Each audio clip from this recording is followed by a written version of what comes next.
Hello guys, what I'm going to show you today is how you can actually slide in Delta Force Mobile. Now this is going to be very easy and it's going to be much easier when you have the assault operator, okay? As you can see, this is what I have right now, the assault operator. I'm going to show you how you can do this, okay?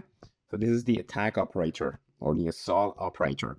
Now what am I going to do, guys? I'm just going to try to sprint forward in a particular direction, such as this one here. As you can see, if I, press the button to the north, I'm gonna start sprinting, okay, if I just hold it there. All right, and I can move directions without actually pressing it. Okay, so what I'm gonna do is I'm just gonna start sprinting and I'm gonna press the crouch button, which is this one here that you can see on the top, on the bottom right corner. And I'm gonna, press it as I'm sprinting. So I'm gonna do boom and then boom. And as you can see, I'm sliding. Okay, so that's it. This is how it's gonna work. Just gonna have to sprint and then press crouch and boom, there you are.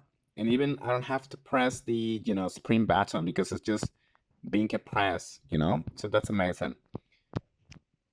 Let me do it one more time. Boom, there we go. So yeah, this is how it works, guys. Thank you so much. Hello guys.